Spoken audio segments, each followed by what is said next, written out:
আসসালামু আলাইকুম আরহামতুল্লাহি বারাকাতুহু। আজকে পুরুষদের জন্য খুব গুরুত্বপূর্ণ একটা টিপস নিয়ে আসলাম। সেটা হলো পুরুষদের শরীরে থাকা একটি ছোট গোলাকার আকৃতির গ্রন্থি বা গ্ল্যান্ড, যা মূত্রথলির নিচে এবং মূত্রনালী ঘিরে অবস্থান করে। একটি পুরুষের প্রজনন প্রক্রিয়ার রিপ্রোডাক্টিভ সিস্টেম একটি গুরুত্বপূর্ণ অংশ।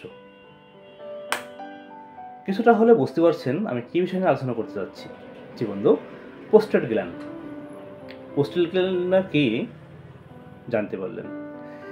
এর কাজ কি?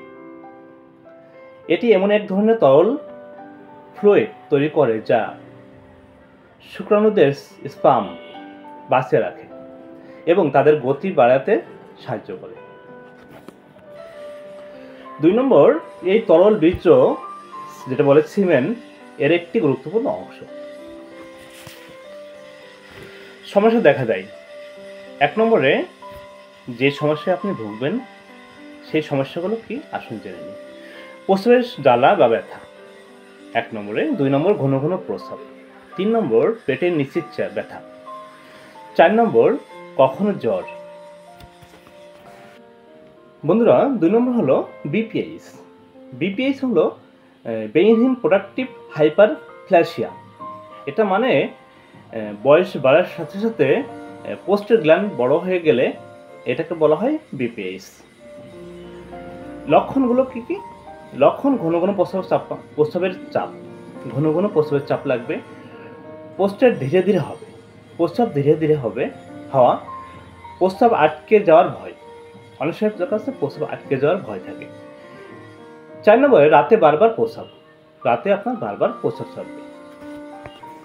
3 নম্বর, প্রোস্টেট ক্যান্সার। বয়স বেশি হলে বা বাড়ার সাথে সাথে ক্যান্সারের ঝুঁকি বাড়ে। লক্ষণ শুরুতে দেখা না দেখতে পারে, অনেক সময় লক্ষণ দেখা যায় না, কিন্তু ধীরে ধীরে প্রস্রাবের সমস্যা দেখা দেয়। কখন ডাক্তারের কাছে যাবেন? যখন বুঝবেন আপনার প্রস্রাবের জ্বালা বা ব্যথা হলে, প্রস্রাবে যখন জ্বালা পোড়া এবং ব্যথা হবে তখন অবশ্যই ডাক্তারের শরণাপন্ন হবেন। 2 নম্বর, ঘন ঘন প্রস্রাবের চাপ থাকলে, আপনি যদি প্রচুর ঘন ঘন প্রস্রাবের চাপ থাকে সেক্ষেত্রে অবশ্যই আপনি ডাক্তারের শরণাপন্ন হবেন।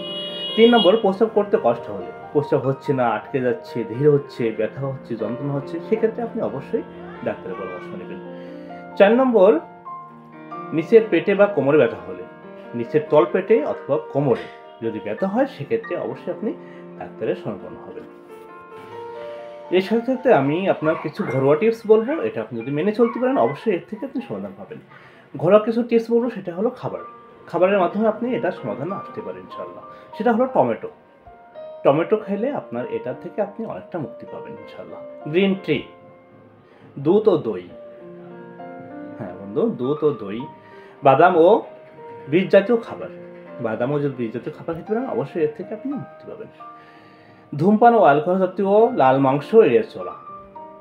এবার আপনি ধূমপান এবং অ্যালকোহল জাতীয় বা লাল মাংস আপনি অবশ্যই এড়িয়ে চলবেন, তাতে করে আপনার এটা থেকে আপনি মুক্তি পাবেন। নিয়মিত হালকা ব্যায়াম, অবশ্যই বন্ধু ব্যায়ামের কথা ভুলবেন না। নিয়মিত অবশ্যই আপনি হালকা এবং মাঝারি ব্যায়াম করতে পারেন। তাই বন্ধু, রোগ সম্পর্কে কখনোই অবহেলা করবেন না। যদি জরুরতা দেখা দেয় অবশ্যই ডাক্তারের পরামর্শ নেবেন এবং নিকটস্থ ক্লিনিকের সাথে যোগাযোগ করবেন। ভালো থাকবেন, সুস্থ থাকবেন, সেবায় সুস্থ থাকবেন। আসসালামু আলাইকুম রহমতুল্লাহ।